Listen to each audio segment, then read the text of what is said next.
अस्सलाम वालेकुम to all of you. मेरा नाम डॉक्टर मोहम्मद बिलाल हुसैन है और आप मेरा यूट्यूब चैनल देख रहे हैं। आज एक नई स्कॉलरशिप के साथ आप लोगों की खिदमत में हाजिर हुआ हूँ और उस स्कॉलरशिप प्रोग्राम का नाम है Stipendium Hungaricum scholarship program सन 2024-25।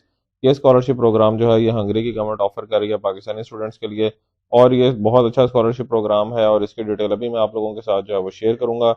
लेकिन उससे पहले मैं ये रिक्वेस्ट करूंगा कि आपने अगर अभी तक मेरे चैनल मोहम्मद बिलाल हुसैन को सब्सक्राइब नहीं किया तो मेरी रिक्वेस्ट है कि मेरे चैनल मोहम्मद बिलाल हुसैन को सब्सक्राइब करें ताकि मेरी हर नई आने वाली वीडियो जो है वो आप लोगों को मिल सके और सदका जारिया का ये सफर जो है वो ऐसे ही कंटिन्यू रहे। ठीक है जी, तो अब अपने स्कॉलरशिप प्रोग्राम की तरफ वापस आते हैं। ये स्कॉलरशिप प्रोग्राम हंगरी की गवर्नमेंट जो है ये ऑफर कर रही है। इस स्कॉलरशिप प्रोग्राम में मुख्तलिफ टाइप के स्कॉलरशिप जो हैं वो ऑफर किए जा रहे हैं।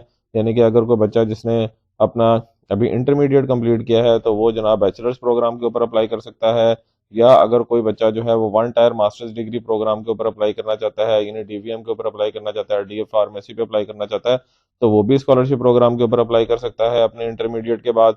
और इसी के साथ साथ अगर कोई मास्टर्स डिग्री प्रोग्राम के लिए अप्लाई करना चाहता है ग्रेजुएशन के बाद तो वो भी इसमें अप्लाई कर सकता है।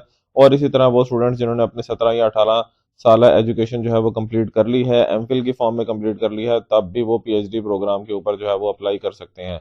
तो ये देखें, ये स्कॉलरशिप प्रोग्राम सब डिग्री प्रोग्राम्स के लिए ऑफर किया जा रहा है। बहुत अच्छा स्कॉलरशिप प्रोग्राम है और ये पर्टिकुलरली हंगरी की गवर्नमेंट ने पाकिस्तानी स्टूडेंट्स के लिए ये स्कॉलरशिप प्रोग्राम ऑफर किया है।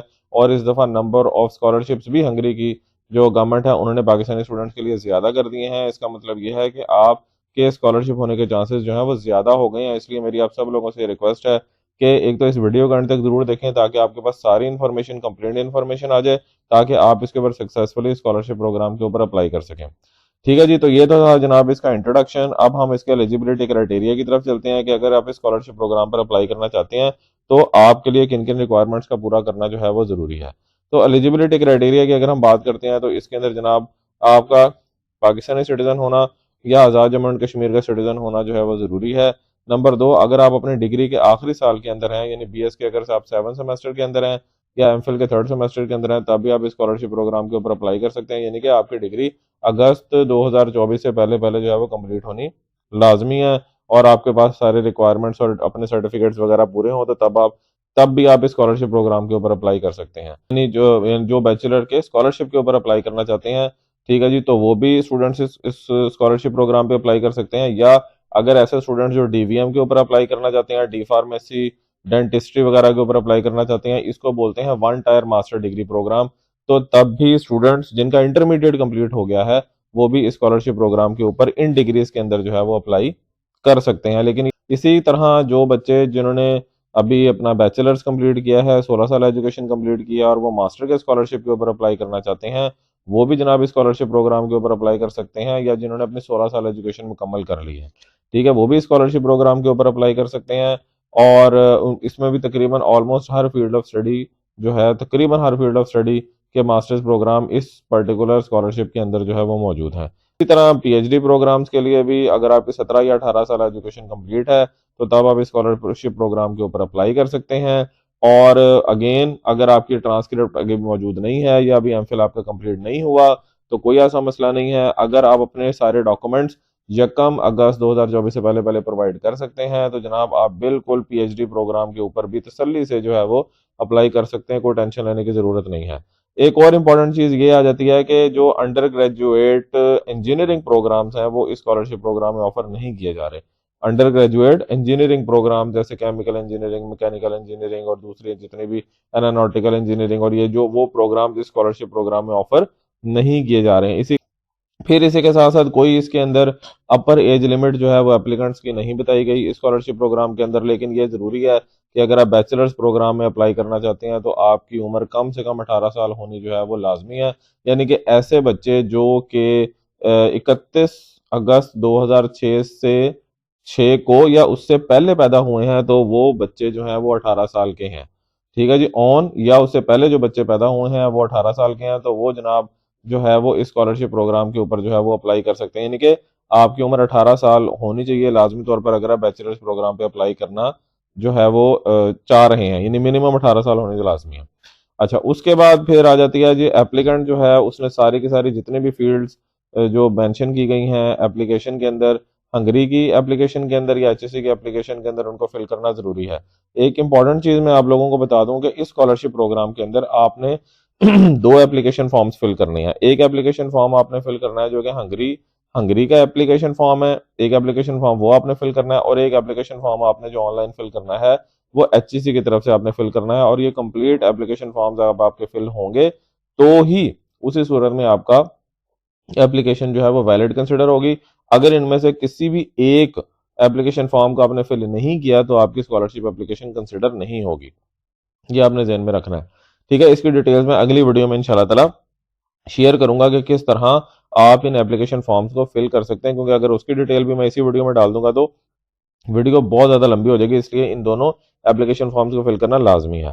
फिर उसके बाद जो भी आपके सर्टिफिकेट्स या ट्रांसक्रिप्ट या डिग्रीज हैं वो रेलिवेंट इदारों से अटेस्ट होना लाजमी है। अभी भी देख लें 15 जनवरी तक किसका टाइम है, यानी कि 15 नवंबर को ये स्कॉलरशिप जो है वो ओपन हुआ है, ये हंगरी वाला स्कॉलरशिप ओपन हुआ है, और 15 जनवरी तक इसका जो है वो टाइम है। तो उससे पहले पहले आपने अपने सारे सर्टिफिकेट्स, ट्रांसक्रिप्ट और डिग्रीज वगैरह जो है उनको आपने अटेस्ट करवा लेना है आईबीसीसी से और एचईसी से। आपने उनको अटेस्ट करवा लेना है, और अगर आपने ओ लेवल ए लेवल किया है तो उनके इक्वलेंस जो है उनको आपने जो है वो टेस्ट करवा लेना। इन अटेस्टेशन आपकी पूरी होनी लाजमी है।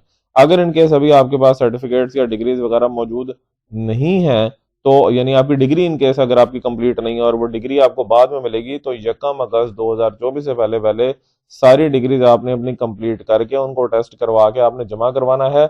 उसी सूरत में आपका जो एप्लीकेशन है वो आगे सही तरह से प्रोसेस होगी, वरना नहीं। ये चीज ध्यान में रखनी है।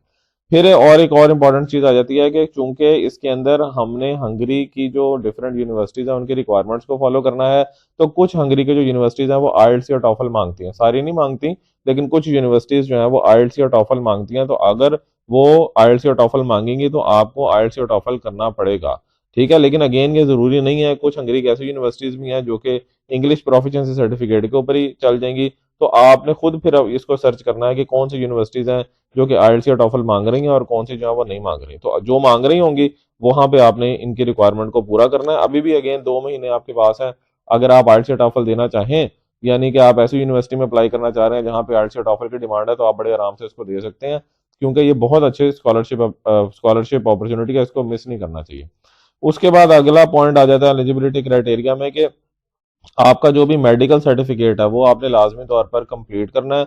सेटिस्फैक्टरी हेल्थ जो है वो आपकी होनी जो है वो लाजमी है। ये इशू होना चाहिए नॉट अर्लियर देन 15 नवंबर 2023 से पहले। ये इशू नहीं होना चाहिए बल्कि उसके बाद इशू होना चाहिए, क्योंकि 15 नवंबर 2023 को इसकी स्कॉलरशिप एप्लीकेशन स्टार्ट हुई है। तो अगर किसी ने पहला कोई अपना सर्टिफिकेट बना के रखा हुआ है तो वो इस्तेमाल नहीं होगा, बल्कि 15 नवंबर 2023 के बाद आपने अपने सारे जो भी टेस्ट वगैरह करवाने हैं, जिनमें AIDS, hepatitis hepatitis A B C या कोई भी ऐसी एपिडेमिक कंडीशन जो किसी दूसरे को लग सके, वो आप लोगों ने प्रूव करना है कि आपको खुदा ना खासा इस किस्म की कोई बीमारी नहीं है।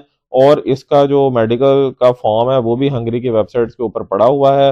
वो मैं आगे आप लोगों को इंशाल्लाह ताला बताऊंगा अगली वीडियो के अंदर कि आपने उसको कहाँ से करवाना है। और ये मुख्तलिफ टेस्ट करवा के जो जनरल फिजिशियन है सरकारी इदारों से उनको आपने फिल करके साइन करवा के वो भी आपने लाजमी सबमिट करवाना है। ये मैंडेटरी रिक्वायरमेंट है।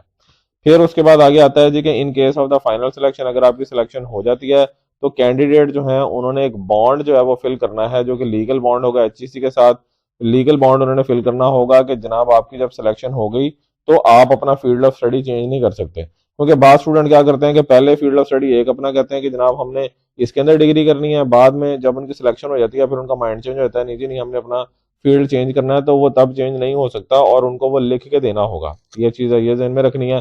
फिर जब आप फिर आपने बॉन्ड में ये लिखना होगा कि आप जब आपकी डिग्री कंप्लीट हो जाएगी तो आपने पाकिस्तान आके यहाँ पर आपने सर्व करना है। जितना भी पीरियड आपको एचईसी बताएगी उतना पीरियड आपको सर्व करना पड़ेगा, ठीक है जी। तो ये लाजमी तौर पर ये दोनों चीजें जो हैं वो होनी है। अगर आप ये नहीं कर पाते या यानी कि ये इसको अगर आप फॉलो नहीं करेंगे तो HEC reserve the right to recover from the candidate or his or her guarantor a penalty amount as prescribed or decided by the HEC. और अगर आप ये नहीं कर पाएंगे, अपने बॉन्ड को फॉलो नहीं करेंगे, इन केस आपकी सिलेक्शन हो जाती है, आप बाहर चले जाते हैं, तो अगर आप ये फॉलो नहीं करेंगे तो फिर आपको पेनल्टी भी पड़ सकती है एचईसी की तरफ से, ठीक है जी। तो ये करना लाजमी। और एचईसी के जितने भी स्कॉलरशिप्स होते हैं ना उन सब के अंदर लीगल बॉन्ड लाजमी तौर पर फिल होता है। ये कोई एक्स्ट्रा रिक्वायरमेंट नहीं है, ये एचईसी की मैंडेटरी रिक्वायरमेंट है, क्योंकि एचईसी चाहता है कि हम अगर स्टूडेंट्स को हेल्प कर रही हैं बाहर जाने के अंदर, तो स्टूडेंट्स वापस पाकिस्तान आकर जो है ना वो जो है पाकिस्तान की खिदमत भी करें। बाद में अगर आपने बाहर जाना हो तो आप जा सकते हैं HEC का टाइम पीरियड पूरा करने के बाद। तो ये सिंपल रिक्वायरमेंट है, कोई इतनी मुश्किल रिक्वायरमेंट नहीं है। फिर उसके बाद अगली रिक्वायरमेंट आ जाती है कि एप्लीकेंट जो होते हैं ना उन्होंने must fulfil all other requirement set by the host Hungary university, और यानी कि जो भी रिक्वायरमेंट हंगरी यूनिवर्सिटीज की रिक्वायरमेंट है वो पूरी करना लाजमी है हर कैंडिडेट के लिए, और HEC की रिक्वायरमेंट को भी पूरा करना लाजमी है, तभी उनकी एप्लीकेशन कंसिडर होगी एप्लीकेंट्स की, वरना नहीं होगी। फिर उसके बाद एक और इम्पोर्टेंट जो रिक्वायरमेंट है एलिजिबिलिटी रिक्वायरमेंट वो ये है कि जितने भी एप्लीकेंट्स हैं उनको 2 टेस्ट देने लाजमी है, यानी कि हेड का टेस्ट कौन का पास होना लाजमी है, किन स्टूडेंट्स का, जो कि अप्लाई करना चाहते हैं मास्टर्स प्रोग्राम के ऊपर और PhD प्रोग्राम के ऊपर। तो ये जो दोनों कैंडिडेट्स हैं इनका हेड का टेस्ट, जिसको हायर एजुकेशन एप्टीट्यूड टेस्ट बोलते हैं, ये क्लियर होना लाजमी है। और वो बच्चे जिन्होंने अभी अंडर अपना कंप्लीट किया है, FSc कंप्लीट किया है, तो उनके लिए USAT का टेस्ट क्लियर होना लाजमी है, तभी वो अपने बैचलर्स के ऊपर अप्लाई कर सकते हैं।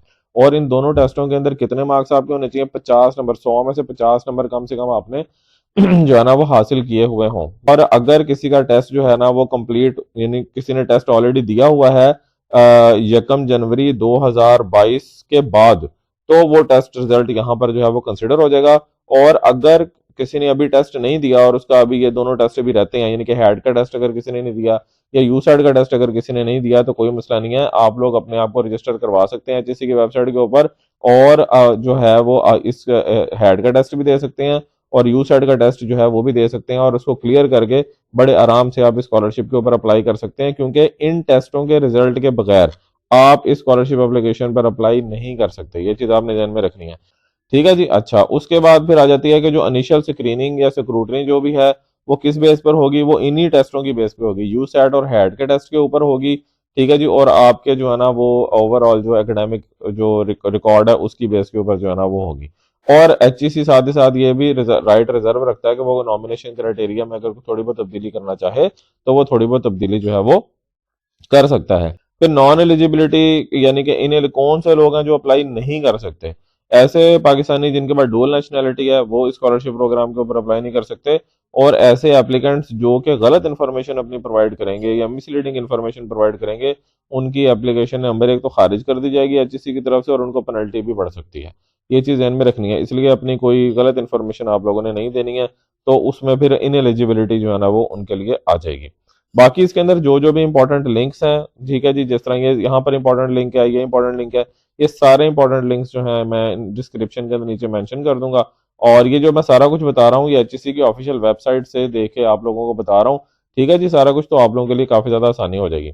उसके बाद अगर हम फाइनेंशियल कवरेज की बात करते हैं, हाँ, एक और इम्पोर्टेंट चीज कि जो जो हैट का और जो USAT का जो टेस्ट है उसकी मजीद इंफॉर्मेशन भी आप लोगों को यहाँ इस डॉक्यूमेंट से जो है ना वो मिल जाएगी। ये डिफरेंट कैटेगरीज आ जाती हैं हैट की और USAT की, ये देखें डिफरेंट कैटेगरीज आ जाती हैं, ठीक है जी। तो USAT बेसिकली क्या उसको बोलते हैं? अंडर ग्रेजुएट स्टडीज एडमिशन या एप्टीट्यूड टेस्ट, उसको USAT बोलते हैं। और वो इंजीनियरिंग के लिए डिफरेंट होता है। ये देखें सारा उन्होंने क्राइटेरिया लिखा हुआ है कि टोटल कितने मार्क्स इस टेस्ट के होंगे, ठीक है जी। और 175 MCQs का ये होगा, नंबर ऑफ टेस्ट आइटम 75 होंगी, और 100 मिनट का ये टेस्ट होगा। और ये उन्होंने पूरा क्राइटेरिया लिखा हुआ है कि अगर कोई भी बंदा USAT का टेस्ट इंजीनियरिंग का देना चाहता है तो उसका क्राइटेरिया क्या होगा, अगर कोई मेडिकल में बच्चा देना चाहता है तो उसका क्राइटेरिया क्या होगा, ठीक है। ये सारी की सारी इंफॉर्मेशन क्राइटेरिया लिखा हुआ है कि ताकि आपको पहले से ही पता हो कि अगर आपने USAT का टेस्ट देना है तो उसका ओवरऑल जो है ओवरऑल पेपर पैटर्न जो है वो क्या है, और अगर आप हेड का टेस्ट देना चाहते हैं तो उसका जो है वो पेपर पैटर्न जो है वो क्या है, ये सारी डिटेल जो है ये देखें, और ये हेड के टेस्ट की सारी डिटेल है कि ठीक है जी। तो ये कंप्लीट डिटेल है और इसका लिंक भी मैं यहाँ नीचे डिस्क्रिप्शन में दे दूंगा, तो ऑटोमेटिकली आप ये डॉक्यूमेंट जो है वो डाउनलोड करके अपने फील्ड के मुताबिक हेड और USAT की तैयारी आराम से जो है वो कर सकते हैं, ठीक है जी। अच्छा, अब हम चलते हैं इसकी फाइनेंशियल कवरेज की तरफ कि हमें फायदा क्या होगा, यानी कि स्टूडेंट्स को इससे फायदा क्या होगा। तो भाई बहुत अच्छा स्कॉलरशिप प्रोग्राम है, इसके अंदर तकरीबन हर चीज जो है वो वहाँ की गवर्नमेंट जो है वो ऑफर कर रही है, तकरीबन हर चीज वहाँ की गवर्नमेंट ऑफर कर रही है। और इसके अंदर जनाब अगर इन केस आप इसकी कंप्लीट डिटेल जानना चाहते हैं तो वो ये देखें जनाब, ये यहाँ पर मौजूद है इसका लिंक, ठीक है जी। तो जब आप इसको ओपन करेंगे तो ये डॉक्यूमेंट जो है वो आपके पास ओपन हो जाएगा। इसका मैं जनरली आप लोगों को बता देता हूँ कि अगर आप जनाब बैचलर्स और मास्टर्स प्रोग्राम या वन टायर मास्टर प्रोग्राम के ऊपर अगर आप अप्लाई करना चाहते हैं तो जनाब, और आपको फायदा क्या होगा। ठीक है जी, तो इसमें आपकी ट्यूशन फीस मुकम्मल तौर पर माफ है। मंथली स्टाइपेंड आपको तकरीबन लगा लें कि 60-70 हज़ार रुपया कम से कम पाकिस्तानी रुपीज जो अमाउंट बनती है वो आपको मिलेगी, जो कि हंगरी में रहने के लिए और खाने पीने के लिए काफी हद तक मतलब ओके है, यानी कि आपको आपके पैसे बचेंगे इंशाल्लाह ताला। फिर अकोमोडेशन में भी आपको जो है वो पैसे मिलेंगे, यानी कि अकोमोडेशन भी आपकी एक तरह से जो है ना वो फ्री होगी। मेडिकल इंश्योरेंस जो है वो भी मुकम्मल तौर पर आपकी फ्री होगी। रिटर्न टिकट जो है वो भी आप लोगों को मिलेगा, यानी कि हर तरह से जो है वो फैसिलिटी जो है वो आप लोगों को मिलेगी अगर आप बैचलर्स और मास्टर्स प्रोग्राम पे अप्लाई करते हैं। और अगर आप डॉक्टरल प्रोग्राम पे अप्लाई करते हैं तो तब भी उस केस में भी आपकी जो एजुकेशन है, ट्यूशन फीस है, वो मुकम्मल तौर पर फ्री होगी। आपको जो स्टाइपेंड मिलेगा वो 1 लाख या 1 लाख से ऊपर जो है पर मंथ आपको स्टाइपेंड मिलेगा। अकोमोडेशन जो है वो भी आपकी फ्री होगी और मेडिकल इंश्योरेंस भी आपको जबरदस्त किस्म की मेडिकल इंश्योरेंस मिलेगी, और इसके साथ साथ आपको रिटर्न टिकट भी मिलेगा पाकिस्तान आने जाने का। तो इससे आप अंदाजा लगा सकते हैं कि भाई कितना अच्छा ये स्कॉलरशिप प्रोग्राम है, और ये scholarship program particularly Pakistani students के लिए है, तो ये छोड़ने वाली अपॉर्चुनिटी नहीं है। मेरी सब सब लोगों से रिक्वेस्ट है कि स्कॉलरशिप प्रोग्राम के ऊपर सब बच्चे अप्लाई करें, बैचलर्स वाले भी, मास्टर्स वाले भी और पीएचडी वाले, सारे बच्चे स्कॉलरशिप पर जरूर अप्लाई करें। उसके बाद अगर हम आगे चलते हैं तो इसके अंदर इसके आ जाते हैं अवेलेबल प्रोग्राम्स के। अवेलेबल प्रोग्राम्स जो हैं वो इसके अंदर कौन कौन से हैं तो मैं जनरली बता देता हूँ। अवेलेबल प्रोग्राम इसमें तकरीबन सारे ही हैं, यानी कि ऑलमोस्ट सारी फील्ड ऑफ स्टडी के प्रोग्राम, चाहे वो बैचलर्स के हों, चाहे वो मास्टर्स के हों, चाहे वो पीएचडी के हों, इसके अंदर जो है वो ऑफर किए जा रहे हैं। और इस लिंक को अगर आप इस लिंक को ये वाले लिंक को अगर आप ओपन करते हैं तो जनाब ये आपके पास इस तरह की विंडो जो है वो ओपन हो जाएगी। ओके जी, तो इसके अंदर जनाब सारे तकरीबन सारे फील्ड ऑफ स्टडी प्रोग्राम जो हैं वो इसके अंदर ऑफर किए जा रहे हैं। बाकी यहाँ से जो है वो आप सारे के सारे अपने इंस्टीट्यूशंस के हिसाब से भी सर्च कर सकते हैं, लेवल ऑफ स्टडी के हिसाब से भी यहाँ पे आप सर्च कर सकते हैं। अपनी मर्जी की यूनिवर्सिटीज आप यहाँ पे निकाल सकते हैं कि कौन कौन सी यूनिवर्सिटी में कौन कौन से प्रोग्राम ऑफर किए जा रहे हैं, और उसके मुताबिक जो है वो आप यूनिवर्सिटीज को सर्च आउट करके वहां पर भी अप्लाई कर सकते हैं। और वहां पर अप्लाई करने के साथ साथ आपने एचसीसी की वेबसाइट के ऊपर भी अप्लाई करना है। मैं अगेन बता दूं, तकरीबन सारे फील्ड ऑफ स्टडीज, ऑलमोस्ट सारे field of studies scholarship program में ऑफर किए जा रहे हैं, चाहे वो बैचलर्स है, चाहे वो मास्टर्स है, चाहे वो पीएचडी है। तो इसमें लाजमी तौर पर आप लोगों ने अपनी मर्जी की यूनिवर्सिटी ढूंढ के उस पर अप्लाई करना है। उसके बाद जनाब अगर हम जो है वो आगे मूव ऑन करें तो आगे अप्लाई करने का तरीका जो है वो बताया गया है। ठीक है जी, अगेन ये सारा कुछ जो है वो मैं एचईसी की ऑफिशियल वेबसाइट से आप लोगों को बता रहा हूँ। तो इसमें जनाब अप्लाई करने का तरीका जो है वो क्या है जी, कि जितने भी एप्लीकेंट्स हैं they are mandatorily required to submit online applicant, यानी कि जितने भी जो है वो एप्लीकेंट्स हैं उनके लिए ये लाजमी है कि उन्होंने हंगरी की जो वेबसाइट है, यूनिवर्सिटी की वेबसाइट है या हंगरी की जो वेबसाइट है उसके ऊपर भी अप्लाई करना है, और एचएससी की वेबसाइट के ऊपर भी अप्लाई करना है। अगर आप इन दोनों में से किसी एक जगह पे अप्लाई करते हैं तो आपकी स्कॉलरशिप एप्लीकेशन कंसिडर नहीं होगी, दोनों पे अप्लाई करना लाजमी है। नंबर 2 आ जाती है कि स्कॉलरशिप एप्लीकेशन में इनिशियल स्टेज पे आपको हार्ड कॉपी एप्लीकेशन की या डॉक्यूमेंट्स की हार्ड कॉपी की कतई कोई ज़रूरत नहीं है। आपके पास सिर्फ सॉफ्ट फॉर्म के अंदर सारे डॉक्यूमेंट्स जो हैं वो मौजूद होने चाहिए, क्योंकि एप्लीकेशन फॉर्म में ऑनलाइन एप्लीकेशन फॉर्म है और वहाँ पर आपको आपकी सॉफ्ट फॉर्म जो है वो रिक्वायर्ड होगी। हाँ, लेटर स्टेज ऑफ योर जो है एप्लीकेशन या लेटर स्टेज जो होगा प्रोसेस का, उसमें आपको हार्ड फॉर्म्स रिक्वायर्ड हो सकती हैं, लेकिन अभी किसी चीज़ की ज़रूरत नहीं है। ठीक है जी, तो लेटर स्टेज पे हार्ड फॉर्म्स आपने सबमिट करवानी होंगी, पहले आपने कुछ भी सबमिट ऐसा नहीं करवाना। ठीक है जी, उसके बाद जनाब ओवरऑल आ जाता है जनाब, और सारे डॉक्यूमेंट्स आपके कंप्लीट होने जो है वो लाजमी है। ये चीज़ आप लोगों ने जो है वो जहन में रखनी है। 1 अगस्त 2024 से पहले पहले आपने सारे डॉक्यूमेंट्स जो है वो सबमिट करवाने हैं। फिर उसके बाद जितने भी एप्लीकेंट्स आ जाती हैं they shall submit through the online application, यानी कि ये ऑनलाइन एप्लीकेशन आ जाती है जो है हंगरी वाली, जिसके ऊपर आपने जो है वो अपनी एप्लीकेशन जो है वो सबमिट करनी है। इसका लिंक मैं नीचे डिस्क्रिप्शन में दे दूंगा। और उसके बाद जनाब आपने एचईसी जो है उसकी वेबसाइट के ऊपर भी जाकर जो है वो अपने लाजमी तौर पर जो है वो अप्लाई करना है। और कंप्लीट इंफॉर्मेशन जो है या कि आपने एचईसी और हंगरी की जो वेबसाइट है उसका एप्लीकेशन फॉर्म कैसे फिलअप करना है वो अगली वीडियो में मैं आप लोगों के साथ जो है वो शेयर करूंगा। और एक और इम्पॉर्टेंट चीज़ ये है कि 15 जनवरी 2024 जो है वो लास्ट डेट है इस स्कॉलरशिप के ऊपर अप्लाई करने के लिए, एप्लीकेशन फॉर्म्स फिल करने के लिए। शाम 4 बजे तक का जो है वो आपके पास पाकिस्तानी वक्त के मुताबिक टाइम होगा, उससे पहले पहले आपने ये सारा कुछ करना है। और उससे ज़्यादा इंपॉर्टेंट चीज़ ये है कि आपने वेट नहीं करना कि जनवरी का महीना आएगा तो आपने अप्लाई करना है, ये चीज़ आपने नहीं करनी। क्योंकि देखें आखिर टाइम पे हर बंदा जो है वो जल्दी में होता है, हर बंदा कहता है मैं अप्लाई कर दूं, उसकी वजह से वेबसाइट के ऊपर लोड ज़्यादा बढ़ जाता है और फिर जो वेबसाइट होती है वो क्रैश करनी शुरू कर देती है बार बार। इसलिए आपने जितना जल्द अज जल्द हो सके आपने स्कॉलरशिप एप्लीकेशन के ऊपर पहले से ही अप्लाई कर देना है। अगेन जितने भी इंपॉर्टेंट लिंक्स होंगे सारे के सारे वो मैं नीचे डिस्क्रिप्शन में शेयर कर दूंगा। जैसे ये अगेन उन्होंने लिंक दिया है कि ऑनलाइन एप्लीकेशन फिल करने के लिए हंगरी वाला लिंक जो है वो ये है और एचईसी का लिंक जो है वो ये है, और इन दोनों पोर्टल्स के ऊपर एप्लीकेशन को सबमिट करना जो है वो लाजमी है। मैं जितने भी डॉक्यूमेंट्स मांगे गए हैं उन सारे डॉक्यूमेंट्स को आपने लाजमी तौर पर जो है वो अपलोड करना है अपनी एप्लीकेशन फॉर्म के अंदर, चाहे वो आपका हंगरी का एप्लीकेशन फॉर्म है चाहे जनाब वो आपका जो है वो एचईसी का जो है वो एप्लीकेशन फॉर्म है। दोनों केसेस के अंदर लाजमी तौर पर आपने अपनी सारी चीजें जो है उनको फिलअप जो है वो कर लेना है। ठीक है जी। अब जो डिटेल्ड रिक्वायरमेंट्स हैं वो बेसिकली क्या चीज चाहिए कि आपको ऑनलाइन एप्लीकेशन फॉर्म जो है उसकी जरूरत है, वो आपने फिलअप कर लेना है। फिर मोटिवेशनल लेटर जो है वो आपको चाहिए होगा, और इसकी सारी ये देखें डिटेल यहाँ पे मेंशन की गई है कि एक पेज का आपने मोटिवेशनल लेटर जो है वो टाइप करना है और यही रिक्वायरमेंट्स के साथ करना है। फिर प्रूफ ऑफ इंग्लिश जो लैंग्वेज प्रोफिशिएंसी है वो जनाब आपने प्रोवाइड करना है। अगेन कुछ यूनिवर्सिटीज जो हैं वो आईएलटीएस और टॉफल मांगती हैं और कुछ यूनिवर्सिटीज जो हैं वो मांगती हैं इंग्लिश प्रोफिशिएंसी सर्टिफिकेट, और इंग्लिश प्रोफिशिएंसी सर्टिफिकेट आपको अपनी यूनिवर्सिटी जो है उससे मिल जाएगा, वो आपके पास होना जो है वो लाजमी है।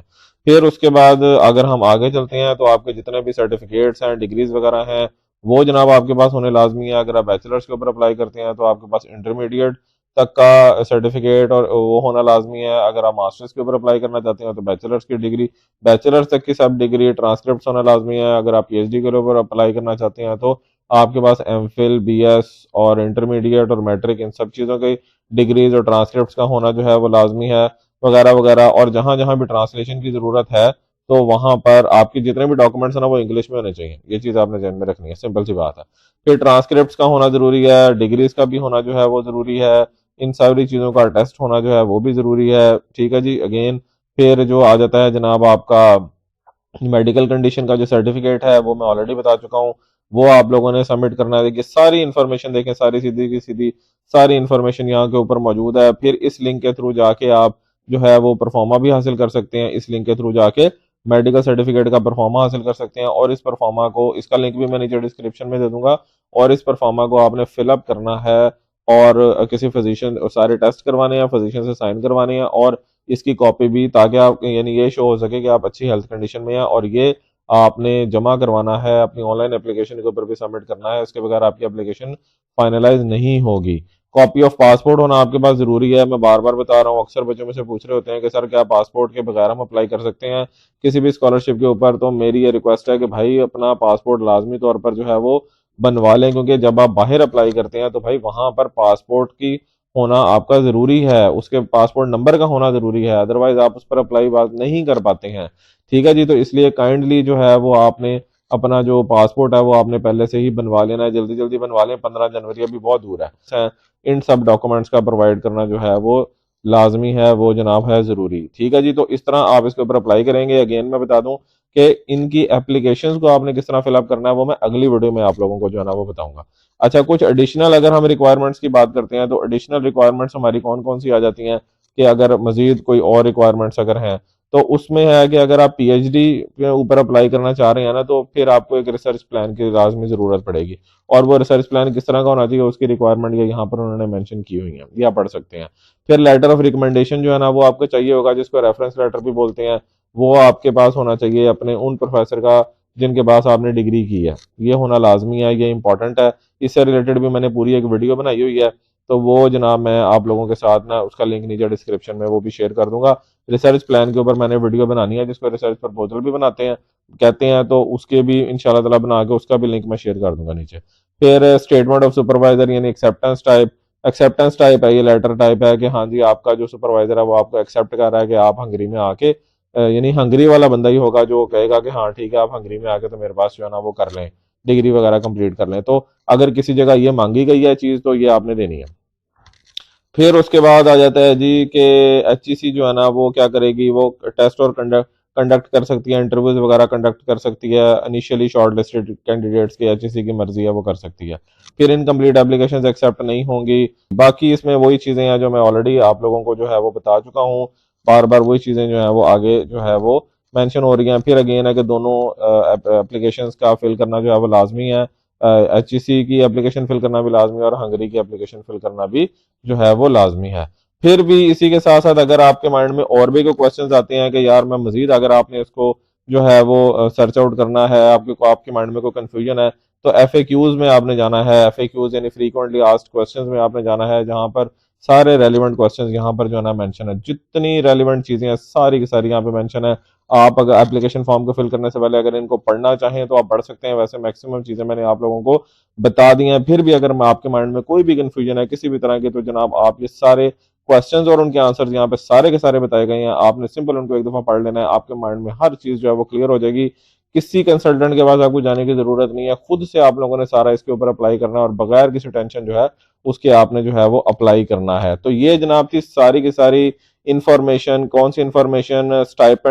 Stipendium Hungaricum scholarship program के हवाले से। आई होप आप लोगों को मेरी ये वीडियो जो है वो अच्छी लगी होगी, और इस अगर आप लोगों को मेरी वीडियो अच्छी लगी है तो मेरे चैनल मोहम्मद बिलाल हुसैन को सब्सक्राइब कीजिएगा, बेल आइकन जरूर प्रेस कीजिएगा ताकि मेरी हर नई आने वाली वीडियो आप लोगों को मिल सके।